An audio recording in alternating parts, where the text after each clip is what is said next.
¿Alguna vez, al leer un texto antiguo, nos hemos preguntado qué significaba de verdad para la gente de esa época?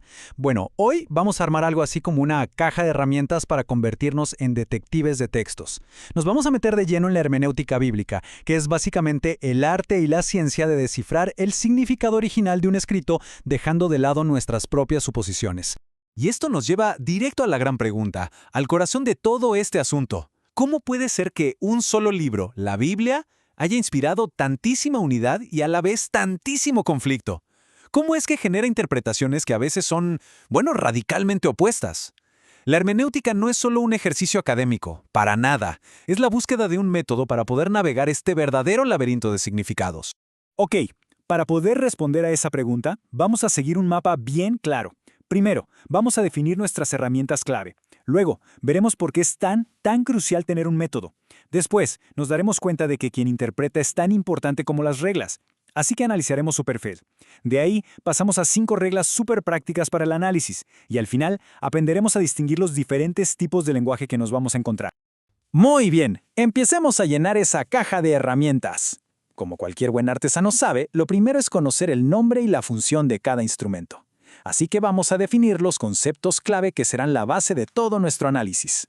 La palabra clave de hoy es hermenéutica.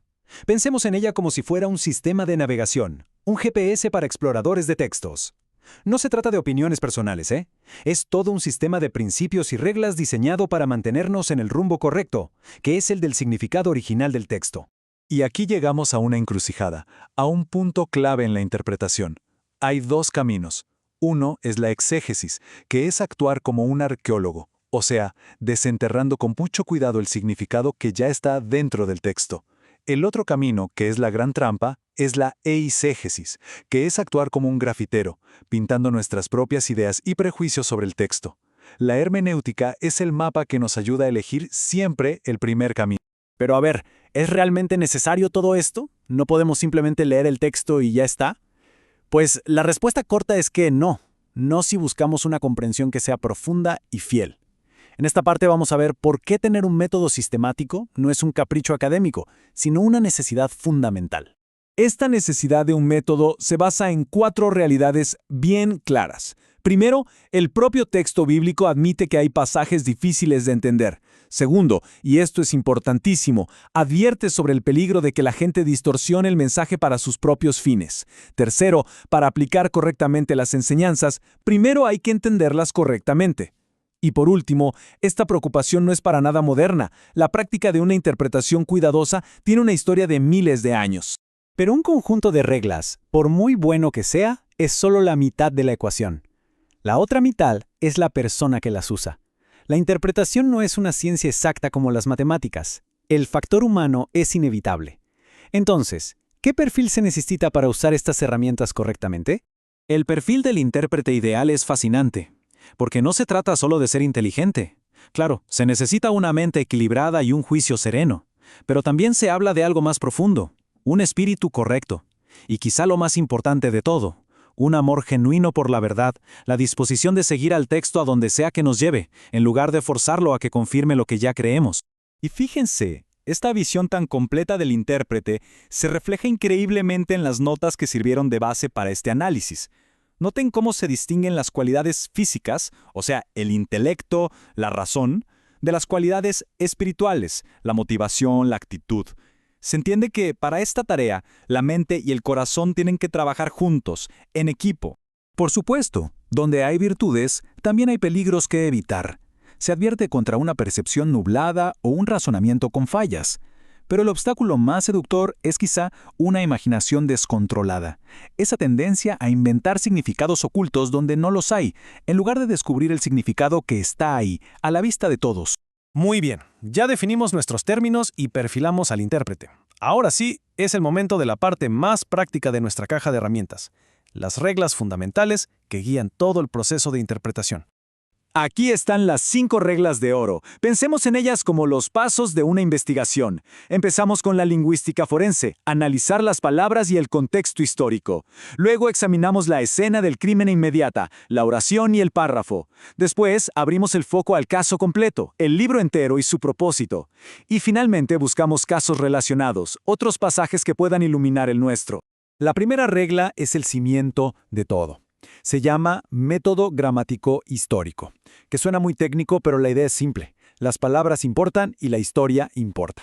Significa leer el texto no como si se hubiera escrito ayer para nosotros, sino entendiendo qué significaban esas palabras para la gente que las leyó por primera vez en su propio tiempo y cultura. Las siguientes 2 reglas se pueden resumir en una frase clave. El contexto es el rey. Pensemos en esto como si fuera una de esas muñecas rusas. El significado de una palabra está dentro de una oración. El significado de esa oración está dentro de un párrafo. Y así. Sacar una palabra o una frase de todas esas capas de contexto es la forma más rápida y segura de llegar a una mala interpretación. La cuarta regla nos recuerda algo fundamental. Estos textos no son mensajes anónimos que flotan en el tiempo.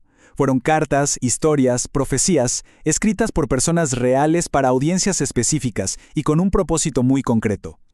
Preguntarnos quién escribe, a quién le escribe y para qué es un paso que no nos podemos saltar para decodificar el mensaje. Y la regla final se basa en la coherencia. La idea es sencilla. La escritura interpreta a la escritura. Si un pasaje nos parece confuso, en lugar de ponernos a adivinar, lo que hacemos es usarlo como una linterna para buscar otros pasajes que hablen del mismo tema. Estos pasajes paralelos son nuestras mejores pistas para iluminar las partes más oscuras.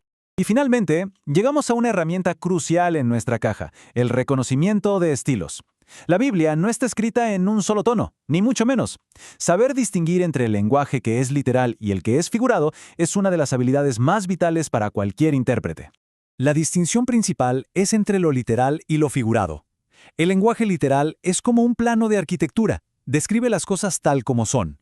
El lenguaje figurado, en cambio, es como una pintura. Usa imágenes y símbolos para comunicar una verdad más profunda.